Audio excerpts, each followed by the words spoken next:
आता uniform circular motion संदर्भात आपण याबद्दल पण काही फॉर्म्युले डिस्कस केले आहेत. त्यामध्ये एक आहे सेंट्रिपिटल ॲक्सिलरेशन.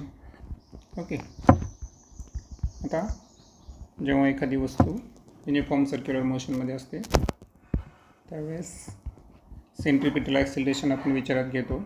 आणि या सेंट्रिपिटल ॲक्सिलरेशनचा फॉर्म्युला काय आहे? v²/r. आता यामध्ये जी रिलेशनशिप आहे लिनियर व्हेलॉसिटीचं, तर रेडियस इंटू अँग्युलर व्हेलॉसिटी ही जर आपण विचारात घेतलं तर सेंट्रिपिटल ॲक्सिलरेशनचा अनदर फॉर्म्युला जो आहे तर तो होतो r². त्यानंतर omega is equal to 2πn हा अँग्युलर फ्रिक्वेन्सीचा फॉर्म्युला, ज्याच्यावर नीट 2026मध्ये आत्ता लेटेस्ट प्रश्न विचारला गेला. हा फॉर्म्युला आहे w is equal to omega is equal to 2πn. तर त्यामध्ये सेंट्रिपिटल ॲक्सिलरेशनचा फॉर्म्युला होईल 4π²n²r. ओके, आर आपण स्मॉल कॅरी केलेला आहे, दॅट्स वाय नो इश्यू. त्यानंतर जी पुढची कन्सेप्ट आहे ते आहे टाईम पिरियड. आता पार्टिकल UCMमध्ये असताना त्याचा टाईम पिरियड कॅल्क्युलेट करायचा असेल, पहिले तर माहिती आहे तुम्हाला की टाईम पिरियड जो आहे हा फ्रिक्वेन्सीच्या काय असतो, इन्व्हर्सली प्रोपोर्शनल. त्यानंतर अनदर फॉर्म्युला जर पाहिला आपण तर 2π/ω म्हणजे अँग्युलर व्हेलॉसिटीच्या तो इन्व्हर्सली प्रोपोर्शनल असतो. आणि finally time period linear velocity संदर्भात जर पाहिला आपण तर सर्क्युम्फरन्स अपॉन लिनियर व्हेलॉसिटी. सो 2πrला आपण n डिवाइड केलं तरीसुद्धा टाईम पिरियड आपण कॅल्क्युलेट करू शकतो. त्यानंतर पुढची कन्सेप्ट आहे लिनियर व्हेलॉसिटी. आणि जी लिनियर व्हेलॉसिटी आहे ॲक्च्युअल ती का असते, युनिफॉर्म स्पीड असते UCMमध्ये.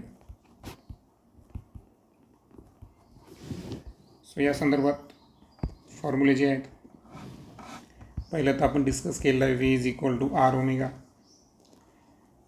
जनरली डिस्प्लेसमेंट अपॉन टाईम हा पण फॉर्म्युला आपण विचारात घेतो. त्यानंतर हा जो फॉर्म्युला आता आपण डिस्कस केला होता त्यावरून व्हीचा फॉर्म्युला काय असेल 2πr/t. आणि टाईमचं इन्व्हर्सली रेसिप्रोकल हा फ्रिक्वेन्सी आहे, सो 2πrn हा सुद्धा फॉर्म्युला इथे विचारात घ्यायचा आहे. देन त्यानंतर अँग्युलर व्हेलॉसिटी.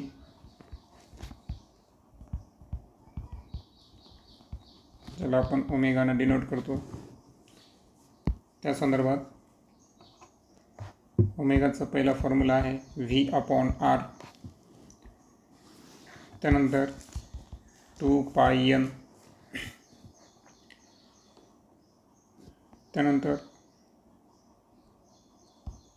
ॲक्सिलरेशन संदर्भात जो फॉर्म्युला आहे तर omega is equal to √AC/r हा सुद्धा फॉर्म्युला आहे. टाईम पिरियड संदर्भात omega is equal to 2π/t.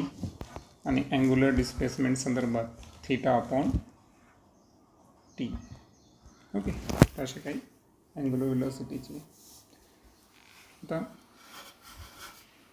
यामध्ये मी इनिशियल फायनल घेत नाही, जसं की θ2/θ1 हे आपण जसे प्रॉब्लेम येतील तसे घेऊ. फायनली जी कन्सेप्ट्स आहेत त्यामध्ये अँग्युलर व्हेलॉसिटी डिस्प्लेसमेंट, त्याला आपण कसं डिनोट केलं थीटानं, तर ओमेगा इंटू टी हे जे लक्षात ठेवलं सध्यापुरतं चालतं. आणि जे लिनियर डिस्प्लेसमेंट आहे त्यामध्ये S is equal to VT. आता या सर्वांचे फॉर्म्युले आपण वेक्टर संदर्भात विचार करू.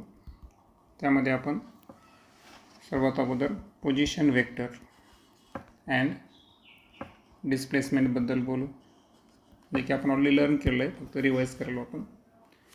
आता कोणताही पोझिशन वेक्टर रिझल्टंट वेक्टर जर आपल्याला काढायचा असेल 2 डायमेन्शनमध्ये XY प्लेनमध्ये, तर आत्तापर्यंत आपण फॉर्म्युला पाहिला X i cap x coordinate घ्यायचा आणि वाय जे कॅप, बरोबर. हे पोझिशन वेक्टर आहे. त्यानंतर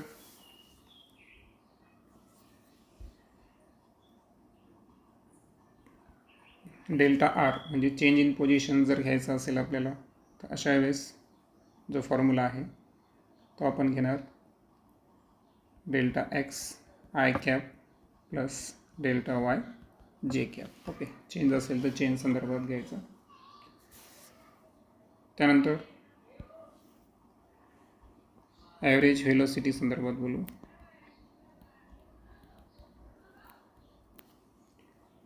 आता याच्यामध्ये मी रिझल्टंट वेक्टर घेत नाही, ते ऑलरेडी झालेलं कंटेंट.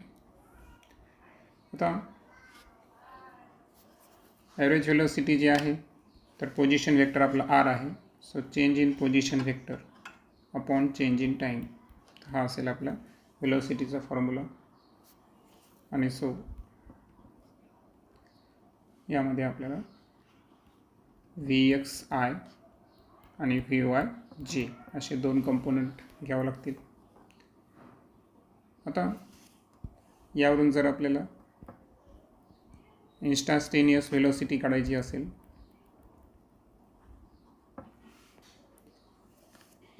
तर या संदर्भात जे फॉर्म्युले आहेत आपल्याकडे ते आहे V लिमिट देतो आपण या ठिकाणी इन्स्टा म्हणल्यावर at instant T, so delta R upon delta T. So यावरून डिफरन्शिएटचा फॉर्म्युला तयार होतो. Rate of change of position vector is velocity. Velocity काढायचं असेल तर एक्स ॲक्सिसची व्हेलोसिटी कंपोनंट आणि VY जे ॲक्सिस. ओके, आणि सो फायनली आपण काय करत असतो VX² प्लस VY².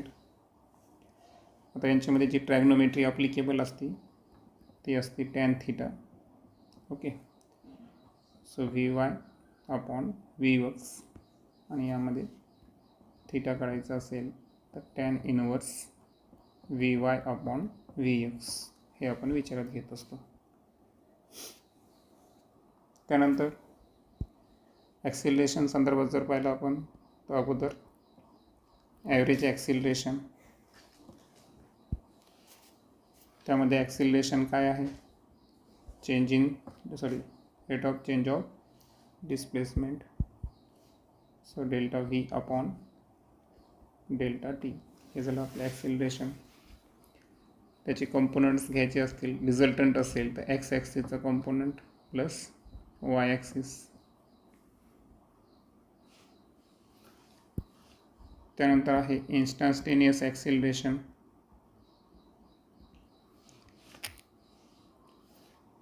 यामध्ये इंस्टंटेनियस ॲक्सिलरेशन काढायचं असेल तर ॲव्हरेजला काय देतो आपण, लिमिट देतो delta T tends to 0 delta V upon tends to actually approaches 0. मग यामध्ये ॲक्सिलरेशनचा रिझल्ट काढायचा असेल तर एक्स ॲक्सिसचा कंपोनंट प्लस वाय ॲक्सिसचा कंपोनंट. सो ॲक्सिलरेशन संदर्भात व्हेलोसिटी संदर्भात फॉर्म्युला जो असतो तोच AX² प्लस AY². ओके, आणि जी ट्रॅग्नोमेट्री आहे ती सुद्धा इथं टॅनच असते. सो डायरेक्ट बी घेतलं तुम्ही theta is equal to tan inverse. इथं जसं इथं काय आलं होतं VY आला होता तसं आपल्याला इथं AY AX. ओके, या पद्धतीनं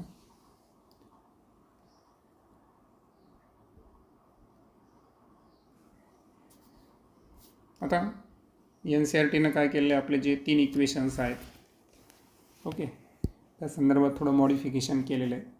ते फक्त मी तुम्हाला डिनोट करून देतो कुठं कामी आले तुम्हाला तर. सो अगोदर बोलू आपण motion in a plane with constant acceleration. Okay, तर या संदर्भात आपल्याकडे पहिला फॉर्म्युला होता V is equal to U plus A T, बरोबर. त्यांनी काय केलेलं आहे एन सी आर टीनं, V is equal to initial व्हेलॉसिटीला कुठे कुठे व्ही झिरो वापरलं आहे का ते तुम्हाला विचारात घ्यावं लागेल, ए टी. त्यानंतर इथं आपल्याकडे होता S is equal to U T plus half A T square. तर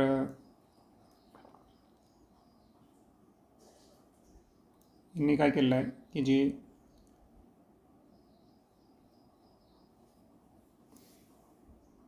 तर इथे काय झालं आहे की एस जे आहे ना त्याला कोण रिप्लेस करतं माहिती आहे का, आर मायनस आर झिरो. म्हणजे पोझिशन वेक्टरची फायनल पोझिशनमधून इनिशियल पोझिशन काय केली त्यांनी मायनस केली एन सी आर टीनं जागोजागी.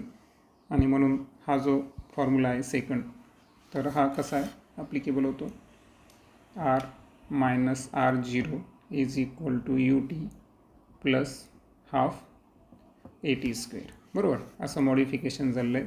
किंवा काही ठिकाणी तुम्हाला आरची व्हॅल्यू अशी पण दिसेल, R zero plus U T plus half A T square.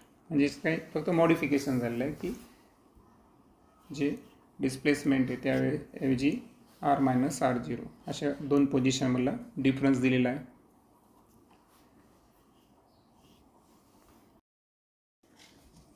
इथे यूच्या ऐवजी आता सांगितल्याप्रमाणे काय घ्यायचं आहे, व्ही झिरो टी है ना, कारण यूला कोण रिप्लेस करायला येते, व्ही झिरो रिप्लेस करतो. ओके.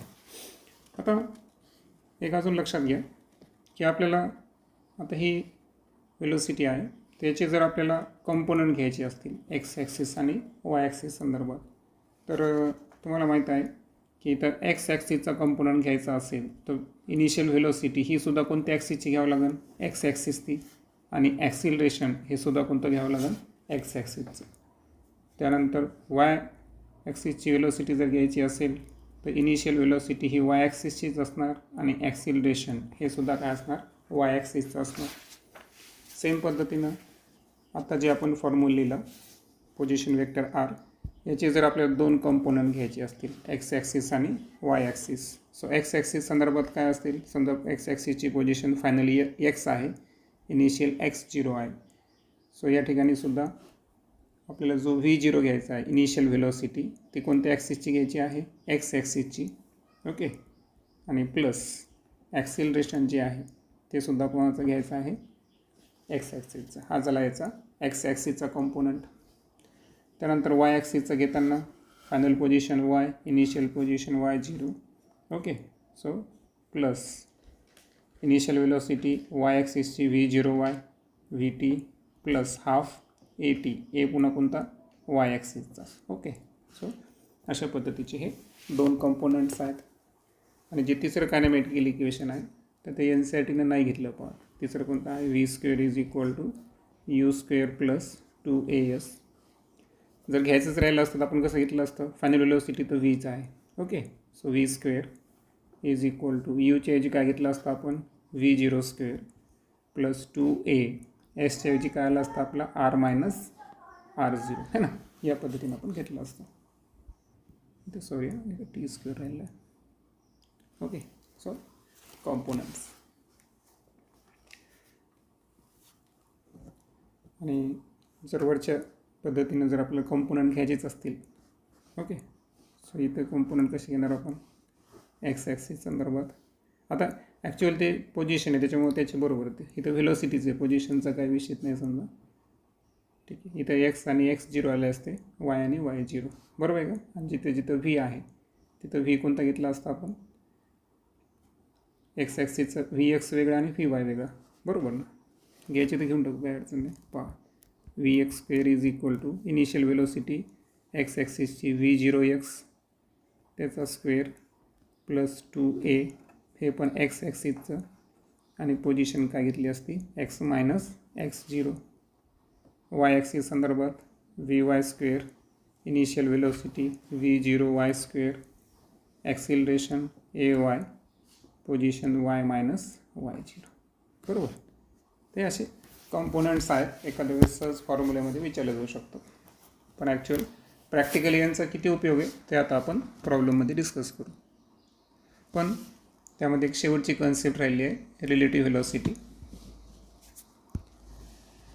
सो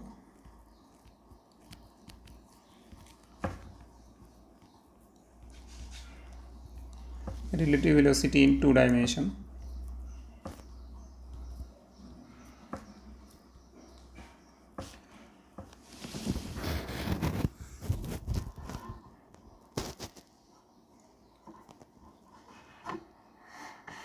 आता रिलेटिव्ह वेलोसिटीमध्ये आत्तापर्यंत पाहिलं आपण की पार्टिकल ए आणि पार्टिकल बी ओके हे जर या ठिकाणी कशामध्ये असतील अपोजिट डायरेक्शनमध्ये जर असेल बरोबर आहे का तर यांची जी रिलेटिव्ह वेलोसिटी आहे तर यामध्ये काय करतो आपण ॲडिशन करत असतो बरोबर आणि जर हे सेम डायरेक्शनला असतील ए आणि बी अशा वेळेस जी रिलेटिव्ह वेलोसिटी आहे तर याच्या दोन पॉसिबिलिटीज असतात पहा एक पॉसिबिलिटी कोणती आहे की relative velocity of A with respect to B काढायचा असेल तर एमधून एच्या वेलोसिटीमधून बीची आपण मायनस करणार आणि relative velocity of B with respect to A जर काढायचं असेल तर व्ही बीमधून व्ही ए आपण मायनस करणार आता हे कॅल्क्युलेशन जर फायनलाइज केली ना तर आपल्या 100% लक्षात येईल की relative velocity of A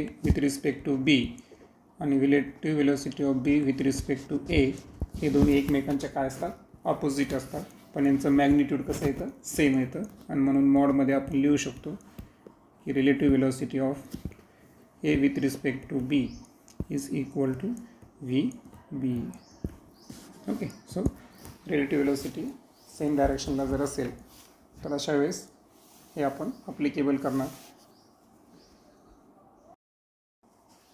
next आहे पहा two particles A and B moving with uniform circular motion in concentric circle of radii R A and R B with speed V and V B their time period of rotation is same the ratio of angular speed of A to that of the B will be आता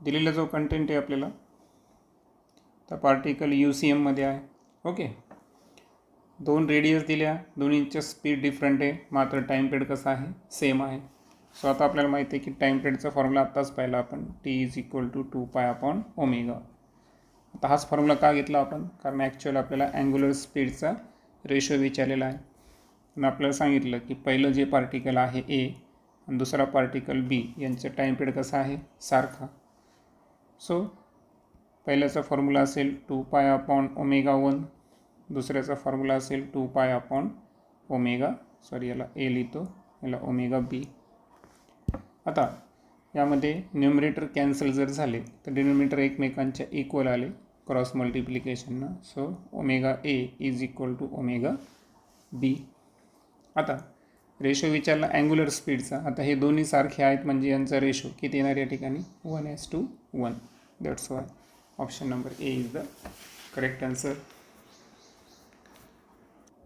आता next problem start करण्याच्या अगोदर एक basic information मी या ठिकाणी देऊ इच्छितो की जे आत्तापर्यंत आपलं थोडं मिसिंग झालेलं आहे की अँग्युलर ॲक्सिलरेशन आणि रिलीव ॲक्सिलरेशन जसं की व्हेलोसिटी संदर्भात आपण फॉर्म्युला काय पाहिला V is equal to R omega है ना लिनियर व्हेलोसिटी अँग्युलर व्हेलोसिटी तर तशाच पद्धतीनं इथं लिनियर ॲक्सिलरेशन जर घेतलं आपण आणि ओमेगाच्या ऐवजी काय घेतलं अँग्युलर ॲक्सिलरेशन तर हा सुद्धा फॉर्म्युला काय होतो A is equal to R alpha आणि यावरून अँग्युलर ॲक्सिलरेशनचा फॉर्म्युला काय आहे A/R ओके तर हे रिलेशनशिप आपल्या इथं क्लिअरिफाय पाहिजे ओके आता या बेसिसवर आपला पुढचा प्रॉब्लेम आहे a particle starting from rest moves in a circle with radius R okay त्यानंतर it attains velocity V0 metre per second in 9th round म्हणजे 9th राऊंड है ना n क्रमांकाच्या राऊंडमध्ये त्यानं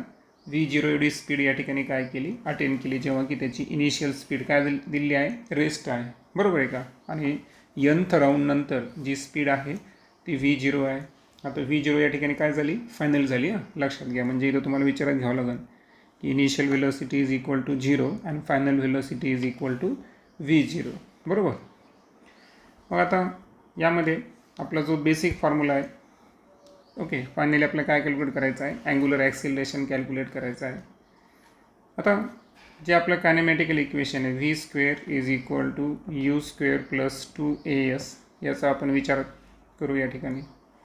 फायनल व्हेलोसिटी आपली v0, इनिशियल व्हेलोसिटी 0 आहे त्याला आपण निग्लेक्ट करू. त्यानंतर 2a. आता तुम्हाला माहीत आहे की जेव्हा एखादा पार्टिकल गोलाकार फिरतो तर एका राऊंडमध्ये तो जे डिस्टन्स ट्रॅव्हल करतो ते डिस्टन्स का असतं, त्या सर्कलची रेडियस असतं, सर्क्युमफरन्स असतं 2πr. आणि इथं आता असे सर्क्युलरचे किती राऊंड आहे, nth राऊंड आहेत, बरोबर आहे का. आणि म्हणून या केसमध्ये जे टोटल डिस्टन्स आपण या ठिकाणी कॅल्क्युलेट करू तर काय राहील, nth राऊंडला एका राऊंडच्या डिस्टन्सनं काय करावं लागेल, मल्टिप्लाय करावं लागेल. म्हणजे याचा अर्थ एका राऊंडमध्ये 2πr आणि असे n राऊंड, म्हणजे एसची व्हॅल्यू काय झाली या ठिकाणी 2πrn. Clear. So into 2πrn ही व्हॅल्यू इथं आपण पुटअप करू. आता हे केल्यानंतर आता जर आपण थोडंसं ॲक्सिलरेशन आपल्याला काढायचं आहे. सो ॲक्सिलरेशन जर घ्यायचं असेल तर अपोजिट साईडला कोण आहे, v0, करेक्ट. आता ॲक्सिलरेशनसोबत 2 × 2 किती झाले, 4πrn. हे सर्वच्या सर्व पुढे जातील, या ठिकाणी मल्टिप्लिकेशनमध्ये जातील. आता आपला हा सूत्र आपण विचारात घेऊ, बरोबर. कारण आपल्याला आता लिनियर ॲक्सिलरेशन भेटलं. आता आपल्याला अँग्युलर ॲक्सिलरेशनच्या टर्ममध्ये व्हॅल्यू काढायची आहे. So angular acceleration is equal to linear acceleration upon radius. So आता एची व्हॅल्यू काय आहे, v0 divided by 4πrn divided by r. आता जे अंशात आहे ते छेदासोबत काय जातं, मल्टिप्लायमध्ये जातं. सो न्युमरेटरमध्ये काय राहील, v0 square 4π r into r काय होईल, r स्क्वेअर n. तर ही झाली अल्फाची व्हॅल्यू. अल्फा जे आहे अँग्युलर ॲक्सिलरेशनचं एकक काय आहे, radian per second square. And that's why option number C is the correct answer. त्यानंतर आहे in the given figure acceleration is equal to 15 meter per second square. Okay, represent the total acceleration of particle moving in clockwise direction in a circle of radius r 2.5 meter at a given instant of time. So एक particle दिलं आहे आपल्याला ज्याचं total acceleration जर पाहिलं पार्टिकलचं तर ते दिलं आहे आपल्याला 15 metre per second square. Particle clockwise सेन्समध्ये फिरत आहे, ॲरो दाखवलेलाच आहे. ओके. आणि ज्या सर्कल संदर्भात तो फिरायला त्याची रेडियस किती दाखवली आहे, 2.5 metre. The speed of the particle. आता पार्टिकलची आपल्याला काय काढायची आहे, स्पीड काढायची आहे. आता इथे एक लक्षात ठेवायचं आहे की क्लॉकवाईज होत असताना जो ॲक्सिलरेशन आहे विथ द रेडियस वेक्टर तो किती डिग्री तयार केला त्याने, ॲक्सिलरेशननं 30 डिग्री तयार केला आहे. ओके. आता तुम्हाला माहिती आहे की इथं आपल्याला जेव्हा ॲक्सिलरेशन विचारामध्ये घेऊ फिगरमधून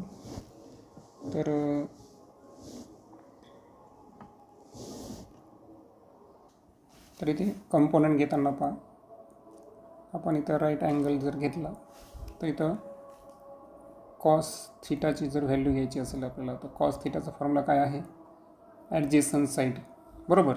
आता ॲडजेसंट साईडला जर आपण एक्स मानलं, बरोबर, आणि हायपोटेनस कोण आहे आपला, ॲक्सिलरेशन, तर यावरून एक्स इज इक्वल टू काय लिहितं, ए कॉस थिटा. आता एक्स जो आहे आपला is nothing but it is आपल्याला सेंट्रिपिटल ॲक्सिलरेशन घ्यायचं होतं आणि म्हणून सेंट्रिपिटल ॲक्सिलरेशन जो आहे या केसमध्ये तो किती डिग्री येईल, A C is equal to A cos 30. कारण 30 डिग्री घेतल्यामुळं आपण जो आहे आपल्या सेंटर संदर्भात ॲक्सिलरेशन घ्यायचं म्हणून एचा ॲडजेसंट कंपोनंट, बरोबर, ए कॉस 30 ही ट्रॅग्नोमेट्री इथं बसते. आणि म्हणून आता सेंट्रिपिटल ॲक्सिलरेशन अगोदर काढून घेऊ किंवा डायरेक्ट बी फॉर्म्युला वापरू शकतो आपण. आपल्याला माहिती आहे की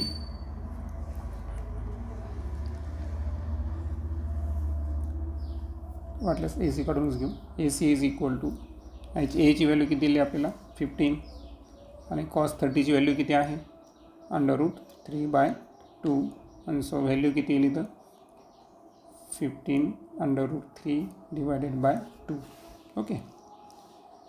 आता हे आपल्याकडं ए आहे, त्यानंतर आर आहे, आणि काय फाइंड करायचं आपल्याला, व्हेलोसिटी फाइंड करायची, स्पीड फाइंड करायची. सो अशा केसमध्ये तुम्हाला माहिती आहे की आपलं सेंट्रिपिटल ॲक्सिलरेशनचा फॉर्म्युला आपण यूज करणार इथं. काय formula, A C is equal to V square upon R आहे. सो यावरून व्ही काढायचा असेल तर √AC आपण घेऊ. करेक्ट. मग आता राहिला प्रश्न ए सीचा. तर ए सीची व्हॅल्यू आहे आपल्याकडे किती आहे, 15√3 डिवायडेड बाय 2 इंटू आर किती आहे, 2.5. ओके. आता हे कॅल्क्युलेशन जर आपण फायनलाइज केले ना, तर याचं ॲप्रॉक्सिमेट जे आन्सर आहे ते डायरेक्ट देतो मी तुम्हाला. ते येतं 5.7 मीटर पर सेकंद. ओके. आणि ऑप्शनमध्ये जर पाहिलं आपण तर option C is the correct answer. Okay. Next आहे, a particle moves in a circle with radius 5 centimetre with a constant speed and time period आहे त्याचा 0.2 pi second. The acceleration of the particle. Okay. आता इथे एक लक्षात घ्यायचं आहे की रेडियस जी दिलेली आहे आपल्याला, ओके, ती दिलेली आहे 5 सेंटीमीटर. ओके. त्यानंतर स्पीड कॉन्स्टंट आहे, टाईम पिरियड दिले आपल्याला. ओके. आता वाटलं असेल आपण एस आयमध्ये कन्वर्ट करून घेऊ, 10⁻⁻² मीटर. टाईम पिरियड पायच्या टर्ममध्ये दिला आहे 0.2 पाय सेकंद. ओके. आणि ॲक्सिलरेशन फाइंड करायचं आहे. आता ॲक्सिलरेशन जे आहे ना, तर सेंट्रिपिटल ॲक्सिलरेशनचा फॉर्म्युला आपण पाहिला आहे r⍵². आता ओमेगा दिला नाही पण टाईम दिलेला आहे. सो आरला आर घेऊ आपण. ओमेगाची किंमत काय आहे, 2π/t. याचं काय घेणार आपण, स्क्वेअर. आणि सो 4π² r², बरोबर ना, 4π² r येईल, सॉरी, 4π² r/t². ओके. हा असेल आपला फॉर्म्युला.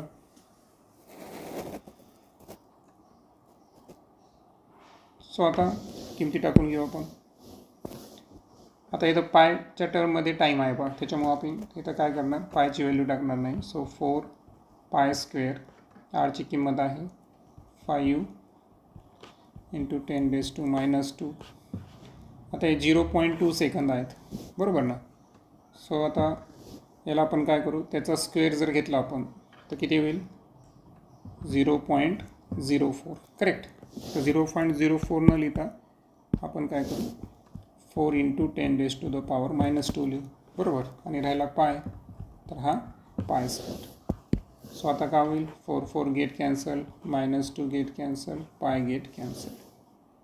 सो रिमेनिंग जे शिल्लक राहतं ते राहतं फक्त 5 metre per second square, which is option number D. आता या केसमध्ये एक गोष्ट फक्त विचारात घ्यायची आहे की पार्टिकल कॉन्स्टंट स्पीडनं आहे. Okay. So whenever speed constant असेल, ओके, इथं दिलं आपल्याला कॉन्स्टंट स्पीड आहे ना. सो कॉन्स्टंट स्पीड असताना जे दुसरं ॲक्सिलरेशन आहे ज्याला आपण टँजेंटियल ॲक्सिलरेशन म्हणतो, तर हे टँजेंटियल ॲक्सिलरेशन ऑलवेज काय असतं, 0 असतं. आता इथं विचारताना त्यांनी काय विचारलं माहिती आहे का, टोटल ॲक्सिलरेशन किती. मग टोटल ॲक्सिलरेशन म्हणजे यांना विचारायचं काय होतं माहिती आहे का, यांना विचारायचं आता ए, नॉट सेंट्रिपिटल फक्त. आणि ए काढताना ए सी आणि ए टी या दोघांची काय करणार आपण, ॲडिशन करणार, सेंट्रिपिटल प्लस टँजेंटियल. आणि सो सेंट्रिपिटल ॲक्सिलरेशन जे आहे ते आहे 5, टँजेंटियल ॲक्सिलरेशन आहे 0, आणि दॅट्स वाय आन्सर किती आलं होतं, 5 metre per second square. Okay. Sorry, थोडा फॉर्म्युला चुकीचं लिहिण्यात आलं, ते आपलं वेक्टर्स नोटेशनमधला formula. Okay. So finally answer तेच येणार. त्यानंतर नेक्स्ट आहे, a stone tied to the end of the string 1 metre long is whirled in horizontal circle with a constant speed. Okay, आता इथे एक लक्षात ठेवायचं आहे की 1 मीटर लॉंग दुरी आहे, तिला दगड बांधला आणि तिचं काय केलं आपण, होरिझॉन्टल सर्कलमध्ये तिला रोटेट केलं कॉन्स्टंट स्पीडनं. याचा अर्थ हीच लेंथ त्या सर्कलची काय असणार आहे, रेडियस असणार आहे. आणि सो या केसमध्ये क्लिअर लक्षात ठेवायचे की रेडियस किती आहे, 1 मीटर. त्यानंतर if stone makes 22 revolution in 44 second, म्हणजे 22 रिव्होल्युशन हे 44 सेकंदमध्ये व्हायले. मग आता इथं आपण टाईम पिरियड काढू शकतो, बरोबर.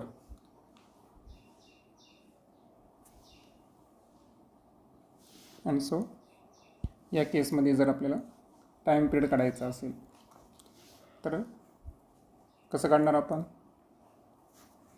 Total time divided by total revolution is equal to किती येणार या ठिकाणी, 2 सेकंद. ओके, म्हणजे हे जे टाईम पिरियड काढला आपण हे कशासाठी काढला, फॉर 1 रिव्होल्युशन, बरोबर आहे का. कारण 44 रिव्होल्युशनसाठी 22 रिव्होल्युशनसाठी 44 सेकंद लागले. सो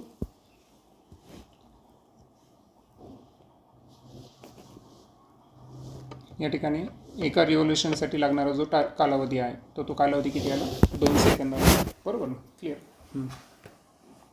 त्यानंतर आपला विचारलं काय, व्हॉट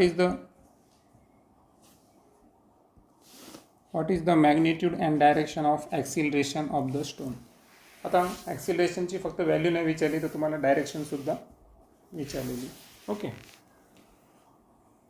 आता हे तर तुम्हाला क्लिअरच माहिती आहे की जे सेंट्रिपिटल ॲक्सिलरेशन आहे याची डायरेक्शन कुठं असते, टूवर्ड द सेंटर असते. त्याच्यामुळे डायरेक्शनचं काही विषय नाही. फक्त आता राहिलं ॲक्सिलरेशनचं मॅग्निट्यूड काढणे. आता ॲक्सिलरेशनचं मॅग्निट्यूड काढत असताना आपल्याला माहीत आहे की ॲक्सिलरेशनचा जो फॉर्म्युला आहे, ओके, सो ॲक्सिलरेशनचा फॉर्म्युला आहे आर ओमेगा स्क्वेअर. आर आपल्याला दिलेला आहे, टाईम दिलेला आहे, तर त्यामध्ये आपण फॉर्म्युला पुट करू. ओमेगाचा फॉर्म्युला काय आहे, 2 पाय अपॉन टी. आणि so 4 pi square R upon time period हा असेल फॉर्म्युला. आणि सो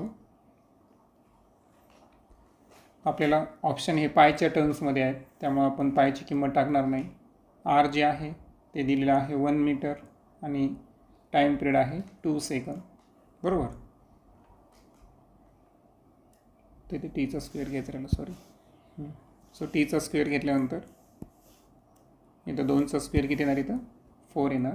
सो 4 गेट कॅन्सल आणि ॲक्सिलरेशन येईल pi square metre per second square. आणि ऑलरेडी सांगितलं होतं की जी डायरेक्शन आहे सेंट्रिपिटल ॲक्सिलरेशनची ही डायरेक्टेड टुवर्ड द सेंटर असते. And that's why option number A is the correct answer.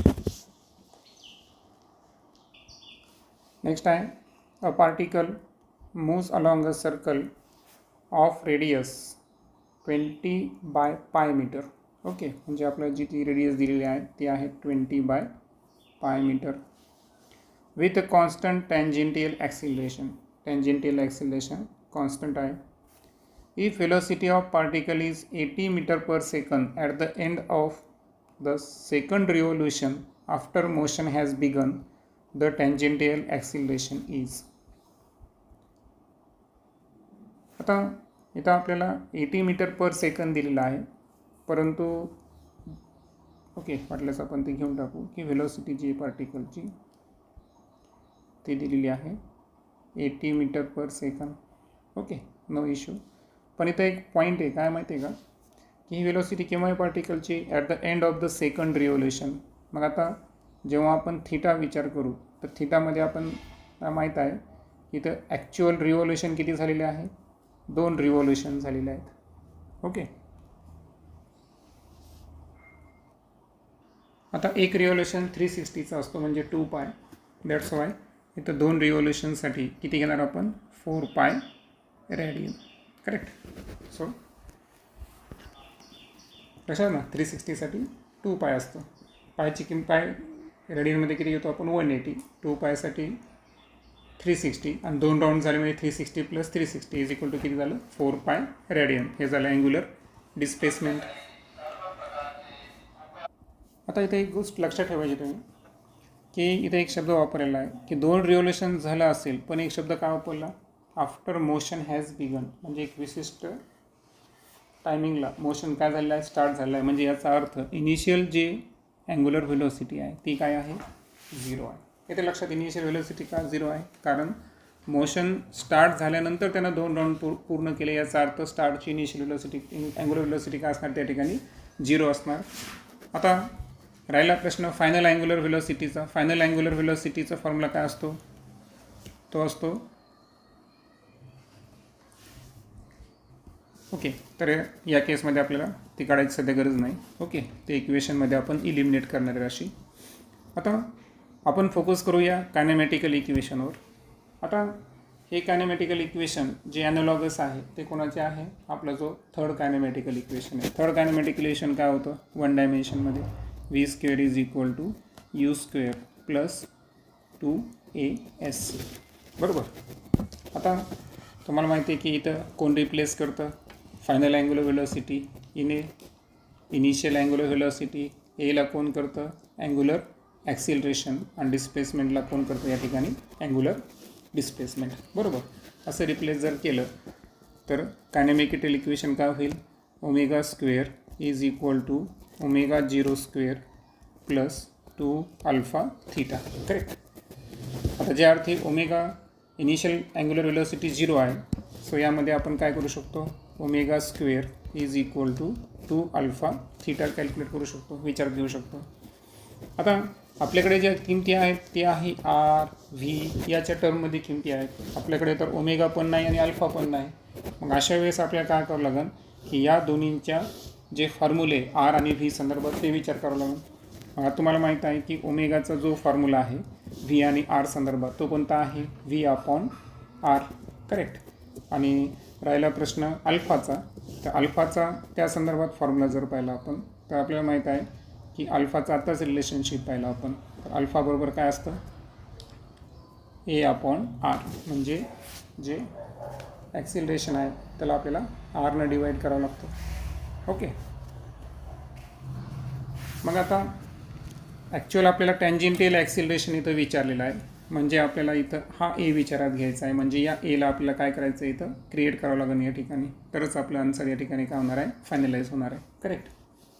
So आता आपण काय करणार व्हॅल्यूज पूर्ण रिप्लेस करणार. ω² ऐवजी v/r टाकला तर काय होईल v²/r². 2ला 2. अल्फाची किंमत काय आहे a/r θ ॲज इट इज. मग आता इथं आर आणि r² इथं कॅन्सल झाले डिनोमिनेटरमधले. बरोबर. सो या केसमध्ये जर आपल्याला एची व्हॅल्यू काढायची असेल फक्त एची तर 2θ मल्टिप्लायमध्ये अपोजिट साईडला गेल्यावर ते डिवाईडमध्ये जातील आणि सो v²ला v² येईल. आर सोबत 2 आणि θ मल्टिप्लाय केले म्हणजे 2rθ असा फॉर्म्युला या ठिकाणी होईल कंडिशननुसार. मग आता हा फॉर्म्युला झाला की आता किमती आहेत आपल्याकडे. ओके. व्हीची किंमत किती आहे 80. ओके. सो त्याचा स्क्वेअर असल्यामुळे 2दा घेणार आपण इंटू 2 × r. आर किती दिलं आपल्याला 20/π. ओके. इंटू θ किती आहे आपल्याकडे 4π. θ किती आहे आपल्याकडे 4π. सो या केसमध्ये π गेट कॅन्सल. ओके. आता हे 20 चौक 80 आहेत. करेक्ट. त्याला 80 कटले आणि ते किती राहतील 40. सो आन्सर जे आहे ते येईल 40. सो 40 मीटर/सेकंड². आता याच्यात 40π सुद्धा आहे पहा पण ते आन्सर येत नाही आहे कारण पाय इथं काय झालं आहे इलिमिनेट झालेलं आहे. That's why answer is the A. Next आहे पहा the speed of swimmer in still water is 20 मीटर/सेकंड. ओके.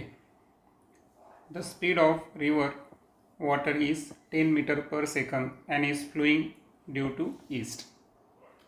आता आपल्या केसमध्ये जी रिव्हर आहे ओके ही वेस्ट टू ईस्ट या ठिकाणी ट्रॅव्हलिंग करत आहे आणि यावेळेस जी वॉटरची स्पीड आहे, ओके, सो ते आहे 10 मीटर पर सेकंद, ओके.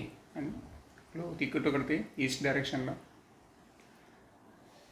आता स्विमर ज्याची स्पीड 20 मीटर पर सेकंद होती, हा स्टँड आहे साऊथ बँकला आणि त्याला काय करायचं आहे, wishes to cross the river along the shortest path. आता शॉर्टेस्ट पाथमध्ये त्याला काय करायचं, या ठिकाणी रिव्हर्स क्रॉस करायची आहे. The angle at which he should makes he strokes with respect to north east. आता आपण कन्सिडर करू की तो हा जो पॉईंट आहे, ओके, तर हा साऊथ डायरेक्शनचा पार्ट आपण घेऊ. आता ऑब्वियसली त्याला शॉर्टेस्ट पाथ ट्रॅव्हल करायचा आहे रिव्हर्स क्रॉस करत असताना, परंतु वॉटर कसा आहे, फ्लोईंग आहे, आणि म्हणून तो ज्या डायरेक्शननं स्विम करेल तर ती डायरेक्शन ही असेल, करेक्ट. कारण तो असं जर या ठिकाणी स्विम करेल तरच त्याला वॉटर पुढे पुढे नेईल आणि शॉर्टेस्ट पाथ तो त्या ठिकाणी फॉलो करू शकतो. सो व्हेलोसिटी ऑफ स्विमर जी आहे ती आपल्याला दिली आहे 20 मीटर पर सेकंद. आता यामध्ये आपल्याला काय करायचं आहे की मग आता the angle at which he should makes he strokes with respect to north, आणि म्हणून नॉर्थ डायरेक्शनसोबत त्यानं स्वतःच्या जी डायरेक्शन आहे त्यासोबत किती अँगल मेंटेन केला पाहिजे की ज्या अँगलनं तो शॉर्टेस्ट पाथ ट्रॅव्हल करेल. मग या केसमध्ये आपल्याला ॲक्च्युअल फाइंड करायचं आहे थीटा, ओके. आता या केसमध्ये जर पाहिलं आपण,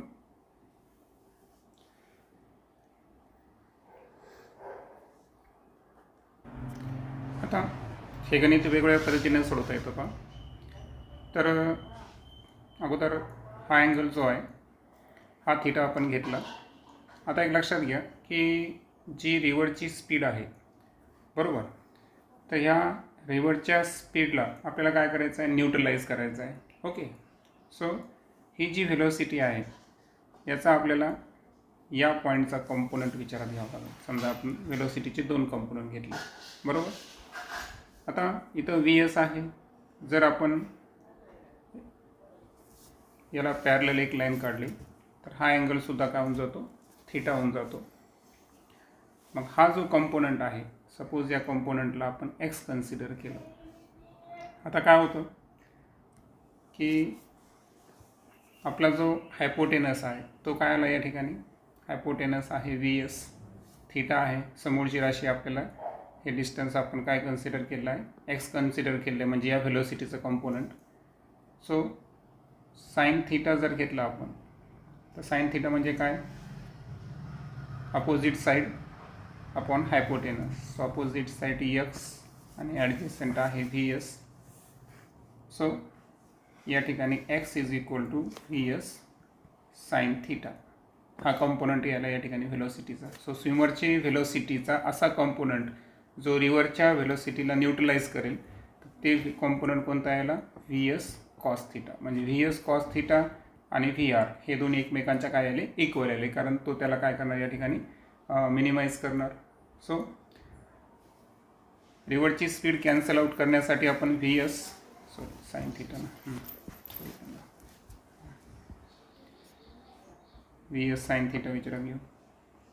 मग आता फायनली जर पाहिलं आपण तर ज्या कॅल्क्युलेशन आपण आलो होतो तर ते कॅल्क्युलेशन काय होतं की VS साइन थीटा हा कोणाला है ना, स्विमरची व्हेलोसिटीचा जो या रिव्हरला पॅरलल असणारा एक असा कंपोनंट घेतला की जो त्याला कॅन्सल आउट करेल, okay. So is equal to VR, आणि म्हणून sine theta is equal to VR upon VS, okay.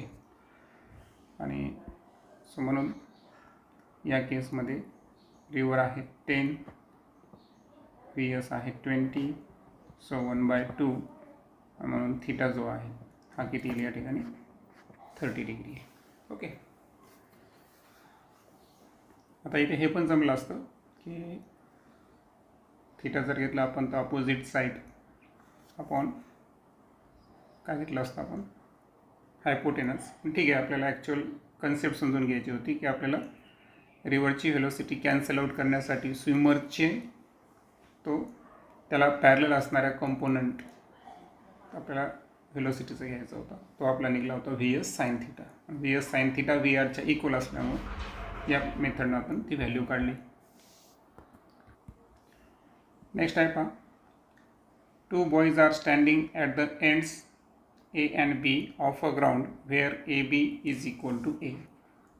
Okay, so A आणि B अशा 2 पॉईंटला 2 उभे आहेत आणि त्यामधलं जे डिस्टन्स आहे ते आपल्याला दिलं आहे A. The boy B start running in direction perpendicular to AB with velocity v1. आता B वाला जो आहे तर तो या ठिकाणी काय करतो की याला परपेंडिक्युलर डायरेक्शनमध्ये रनिंग करतो, बरोबर. So direction perpendicular to AB, ABला परपेंडिक्युलर डायरेक्शनमध्ये B जी आहे तर त्या बॉयची व्हेलोसिटी आहे आणि ती व्हेलोसिटी आपण किती कन्सिडर करू, v1. The boy A start running simultaneously with velocity v and catches the other in time t. हा जो बॉय आहे हा काय करतो की एला त्याला काय करायचं आहे, कॅच करायचं आहे. म्हणून the boy A start running simultaneously. आता ह्या वेळेस व्हेलोसिटी बॉयची आहे ती आहे v आणि तो त्याला t टाईममध्ये कवर करतो. मग आपल्याला t या टाईमची व्हॅल्यू फाइंड करायची आहे.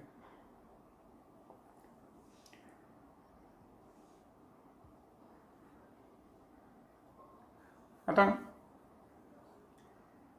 या केसमध्ये जर आपल्याला टाईम काढायचा असेल, ओके, सो टाईमचा formula acceleration upon resultant velocity घ्यायची आपल्याला, बरोबर. सो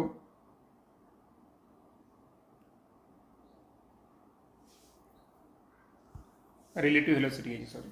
आता आपल्याला माहीत आहे की 2 वस्तू जर सेम डायरेक्शनमध्ये असतील, ओके, तर अशा केसमध्ये काय घेतो आपण त्यांचं डिफरन्स घेत असतो. पण हे डिफरन्स घेत असताना हे ॲक्च्युअल काय होतं की यांच्यामध्ये एक विशिष्ट प्रकारचं सेम डायरेक्शनला नाही ते, बरोबर आहे का. आणि सेम डायरेक्शनला नसल्यामुळं अशा केसमध्ये रूल्स काय असतो माहिती आहे का, की आपल्याला जे त्याचे जसं आपण VX प्लस DS कंपोनंट घेत असतो, पण ॲक्च्युअल हा हायपोटेनसारखा कंपोनंट आहे. म्हणजे ॲक्च्युअल V जो आहे तो मस्ट ग्रेटर पाहिजे कोणापेक्षा, V1पेक्षा. म्हणजे जेव्हा आपण Vच्या स्पीडचा विचार करायलो तेव्हा V1ची स्पीड सायमल्टेनियसली मायनस करायची आणि दॅट्स वाय A अपॉन तर आपल्याला काय करायचं आहे, सो V2 स्क्वेअरमध्ये, कारण हा अलॉंग द कसा चालला या ठिकाणी, हायपोटेनस चालला आणि हा जर पाहिला तर अलॉंग द हाईट चाललेला आहे. सो यांच्या व्हेलोसिटीच्या स्क्वेअरचा डिफरन्स घेऊन आपल्याला त्याचं काय घ्यायचं आहे, स्क्वेअर रूट घ्यायचा आहे, जे की आपलं ऑप्शन नंबर D आहे. नेक्स्ट प्रॉब्लेम पहा, 2 boys are standing at the ends A and B. त्यामधलं डिस्टन्स तुम्हाला A दिलेला आहे. B जो बॉय आहे हा ABला परपेंडिक्युलर या ठिकाणी v1 स्पीडने या ठिकाणी ट्रॅव्हल करायला. त्यानंतर A जो आहे हा सायमल्टेनियसली रनिंग करतो v या स्पीडनं आणि त्याला t टाईममध्ये त्याला कॅच करायचा आहे. तर t हे काय असणार. आता यामध्ये सरळ एक जे आपलं मॅथमॅटिकली जर पाहिलं आपण तर पायथागोरस थेरमना हा आपल्याला काय करायचा आहे, सॉल्व करायचा आहे. आता पायथागोरसने सॉल्व करत असताना आपल्याला माहिती आहे की hypotenuse square, okay, so hypotenuse जर आपल्याला घ्यायचं असेल तर इथं काय लक्षात ठेवायचं आहे माहिती आहे का, की टाईम महत्त्वाचा आहे, बरोबर आहे. कारण या ठिकाणी जर आपण पाहिलं ना तर जेव्हाही आपल्याला तिन्ही राशी जे आहेत ते एका युनिटमध्ये पाहिजे ना. आता A जे आहे हे ॲक्च्युअल काय आहे, डिस्टन्स आहे. काय आहे, डिस्टन्स आहे A आणि B मधलं. मग आता आपल्याला या पॉईंटला पण डिस्टन्सच घ्यावं लागेल, या पॉईंटला पण डिस्टन्सच घ्यावं लागेल, बरोबर. मग आता डिस्टन्सचा फॉर्म्युला काय आहे, व्हेलोसिटी इंटू टाईम. जेव्हा की आपला टाईम t दिलेला आहे म्हणजे याचा अर्थ हा बीवाला जो डिस्टन्स या ठिकाणी ट्रॅव्हल करेल ते डिस्टन्स काय असेल, व्हेलोसिटी इंटू टाईम, बरोबर, हे असणार त्याचं डिस्टन्स. आणि त्यानंतर एवाला जो हायपोटेनसच्या डायरेक्शनमध्ये या ठिकाणी ट्रॅव्हल करायला, तर त्याचं जे ट्रॅव्हलिंग केलेलं डिस्टन्स असणार ते कोणतं असणार, व्हेलोसिटी इंटू टाईम, बरोबर. म्हणजे तिन्ही केसला आपण काय केलं, एकच फिजिकल क्वांटिटी घेतली. ती कोणती घेतली, डिस्टन्स घेतली. आणि म्हणून आता डिस्टन्स जर असेल तर आपण काय करू, या पॉईंटला इथं सी पॉईंट नाव देऊ.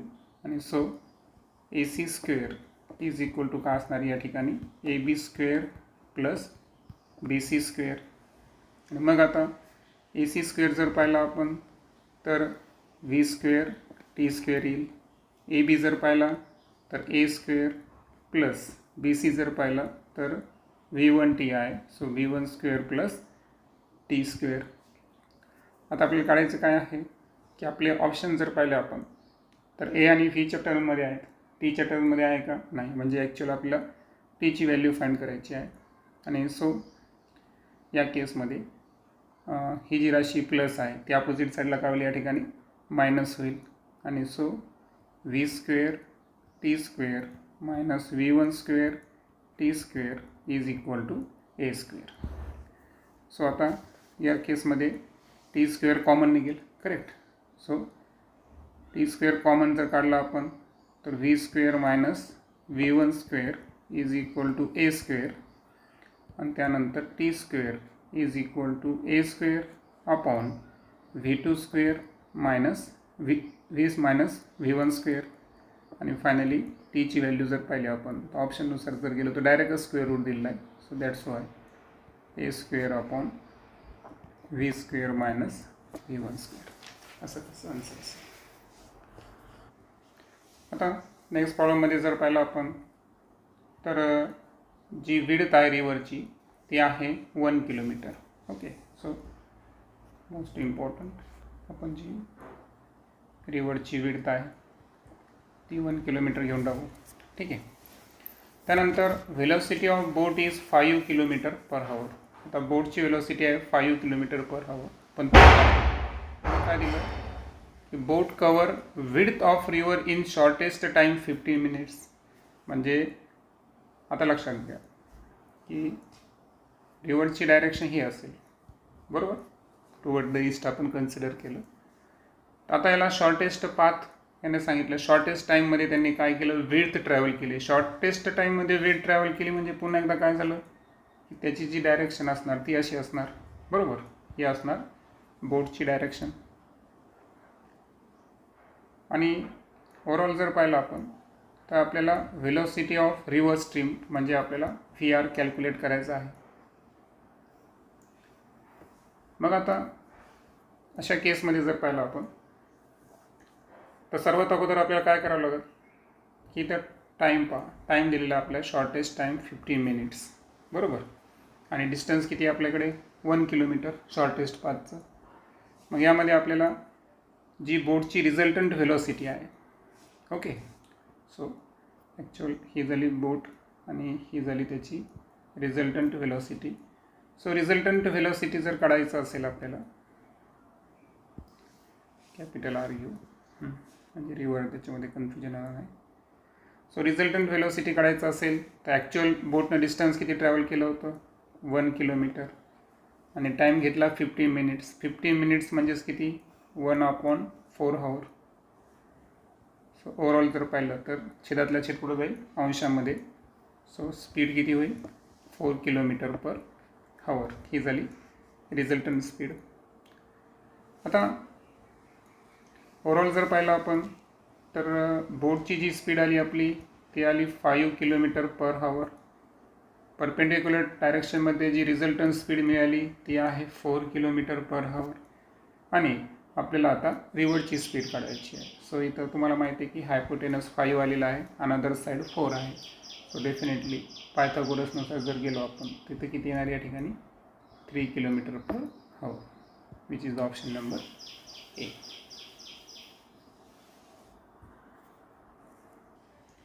नेक्स्ट आहे पहा, a person aim to reach exactly opposite point on the bank of stream is swimming with a speed 0.5 meter per second at an angle 120 with the direction of flow of water.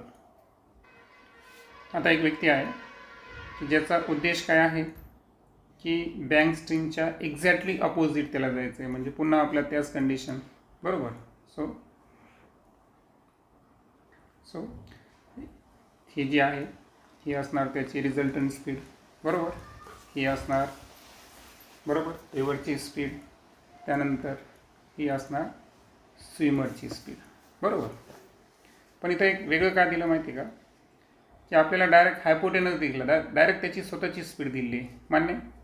ती स्वतःची speed जी आहे ती किती दिली आहे 0.5 metre per second. त्यानंतर सांगितलं की वॉटरच्या डायरेक्शनचा जो फ्लो होता, मला सांगा वॉटरच्या डायरेक्शनचा फ्लो कोणता होता, हा होता, आणि हे होता स्विमर. तर विथ द फ्लो डायरेक्शन त्यानं किती अँगल तयार केला या ठिकाणी 120, बरोबर. आता हा याला परपेंडिक्युलर असतो, म्हणजे हा जर अँगल घेतला आपण तर ॲटोमॅटिक 90मधून 120मधून तुम्ही 90 मायनस करा, किती येणार तो 30 येणार, बरोबर आहे का. सो जो रिझल्टंट व्हेलोसिटी आहे त्याच्यासोबत स्विमरनं किती अँगल तयार केला या ठिकाणी 30, कारण आपल्याला with the flow of water घ्यायचा आहे का, नाही, फक्त इथं 30 डिग्री अँगल आपल्याला महत्त्वाचं आहे. आत्ताच थोड्या वेळापूर्वी सांगितलं मी तुम्हाला की रिव्हर्सचं जो फ्लो आहे त्याला आपल्याला जर कॅन्सल आउट करायचा असेल तर वेलोसिटीचा आपल्याला हा कंपोनंट विचारात घ्यावा लागतो, आणि ओबियसली तो काय येतो साईन येतो, बरोबर ना. सो व्ही एसचा हा कंपोनंट काय येतो व्ही एस साईन थिटा, म्हणजे व्ही एस साईन थिटा हा व्ही आरला काय करणार या ठिकाणी कॅन्सल आउट करणार, ओके. आणि म्हणून या केसमध्ये सुद्धा V S sine theta is equal to V R, बरोबर. मग आता आपल्याला ॲक्च्युअल व्ही आरच कॅल्क्युलेट करायचं आहे, त्यामुळं विषयच नाही. So V R is equal to V S किती आपल्याकडे 0.5 आणि साईन थिटा, आता थिटा म्हणजे आपला अँगल किती आलेला आहे 30 डिग्री आलेला आहे. सो साईन 30ची व्हॅल्यू किती आहे 1/2, आणि 0.5ला हाफ जर घेतलं आपण तर आन्सर किती येईल 0.25 मीटर पर सेकंड. हे असेल answer, which is the option number A. Next जर पाहिलं आपण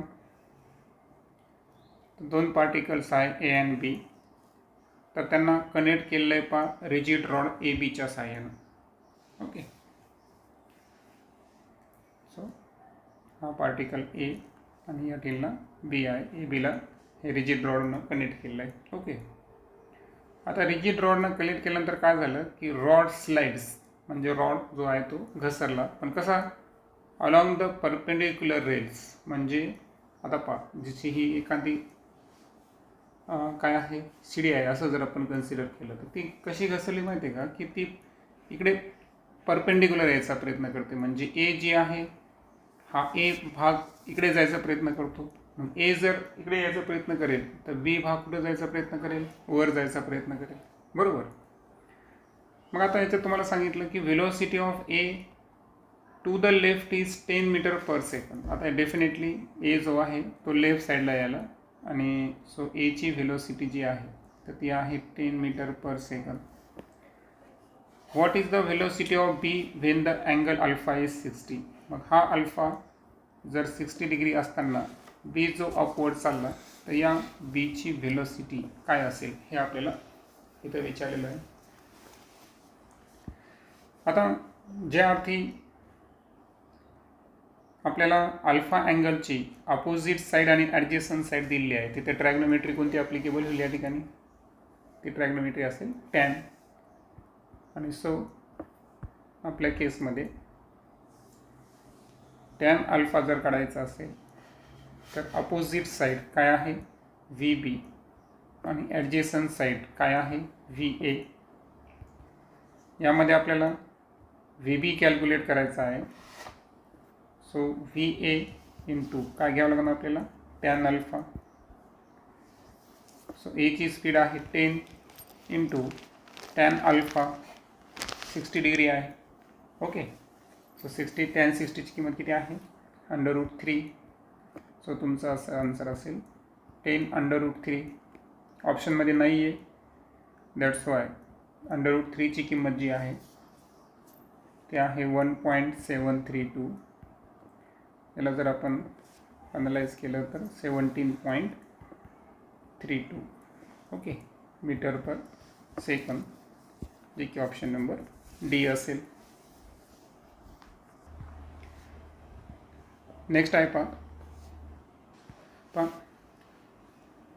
अ बोट is sent across a river with a velocity 8 km/h. आता बोटला आपण काय केलं